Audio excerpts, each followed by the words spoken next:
എന്താ മഴ! രാവിലെ എഴുന്നേറ്റ് വരാനേ മനസ്സില്ലായിരുന്നു. പക്ഷേ എഴുന്നേൽക്കാതെ തരമില്ലല്ലോ. മോനുകുട്ടന് സ്കൂളിൽ പോകേണ്ട ദിവസമാണ്. ഉച്ചക്കലത്തേക്ക് ചോറ് കൊടുത്തു വിടണമെന്ന് ഇന്നലെ തന്നെ എന്നോട് പറഞ്ഞ് ഏർപ്പാട് ചെയ്തിരിക്കുക. സ്കൂളിൽ അവർക്കുള്ള ഉച്ചഭക്ഷണമുണ്ട്. എന്നാലും ചില ദിവസങ്ങളിലൊക്കെ ഇങ്ങനെ പറഞ്ഞ് കൊണ്ടുപോകാറുണ്ട്. അപ്പോൾ രാവിലത്തേക്ക് നമുക്ക് പുട്ടും ചെറുപയർ പുഴുങ്ങിയതും പപ്പടവുമാണ്. ഈ കോമ്പിനേഷനിൽ പുട്ട് കഴിക്കാനാണ് എനിക്ക് ഏറെ ഇഷ്ടം. ഇനിയിപ്പോൾ പഴം മാത്രമേ ഉള്ളെങ്കിൽ അത് കൂട്ടിയും കഴിക്കും. പിന്നെ കടലക്കറിയോ മീൻ കറിയോ എന്ത് തന്നെ ആയാലും കഴിക്കും. ഒരു പൊടിക്ക് ഇതിനോടൊരു ഇഷ്ടക്കൂടുതലുണ്ട്, അത്രയേ ഉള്ളൂ.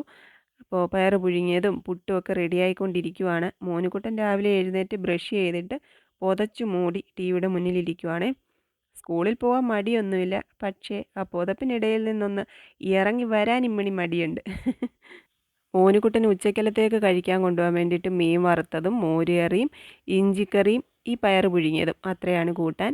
അപ്പം ഞാൻ ചെന്ന് ഒന്ന് എഴുന്നേറ്റ് വരുമോ എന്നൊക്കെ ചോദിച്ചപ്പോഴത്തേക്ക് എഴുന്നേറ്റ് വന്ന് ബോട്ടിലൊക്കെ നിറച്ച് വെച്ചു. പിന്നെ മോനുകുട്ടൻ ഒരുപാട് പേടിയുള്ള ഒരാളാണ് ആ ഇരിക്കുന്നത്. എന്താ ഇത്ര പേടിയെന്ന് ചോദിച്ചാൽ അദ്ദേഹം ഈ റോഡിൽ കൂടെ ഒക്കെ ഇങ്ങനെ പോകുവേ. അപ്പോൾ കുട്ടികളെയൊക്കെ കാണുമ്പോൾ ഉറക്കെ വാ വെച്ച് വഴക്ക് പറയും. അതുകൊണ്ട് മോനുകുട്ടൻ ഇമ്മിണി പേടിയാണ്. അപ്പോൾ കുളിയൊക്കെ കഴിഞ്ഞ് വന്ന് കഴിക്കാനൊക്കെ എടുത്തുകൊണ്ട് പോയി. അതിൻ്റെ ഇടയ്ക്ക് പയറെടുത്തപ്പോഴത്തേക്ക് കുറച്ച് താഴെ കളഞ്ഞു. അത് ഞാൻ കണ്ടോ എന്നാണ് ഏറുകണ്ണിട്ട് നോക്കിയത്. പിന്നെ പൊതിയൊക്കെ കെട്ടി. ഇടയ്ക്ക് ആരോ കമൻ്റ് ഇട്ടായിരുന്നു, മോനുകുട്ടന് ഉച്ചക്കലത്തേക്കുള്ള പൊതി കൊണ്ടുവന്ന വീഡിയോ ഇടണമെന്ന്. എപ്പോഴെങ്കിലും ഇതുപോലൊരു ദിവസം വീഡിയോ എടുക്കാം കേട്ടോ.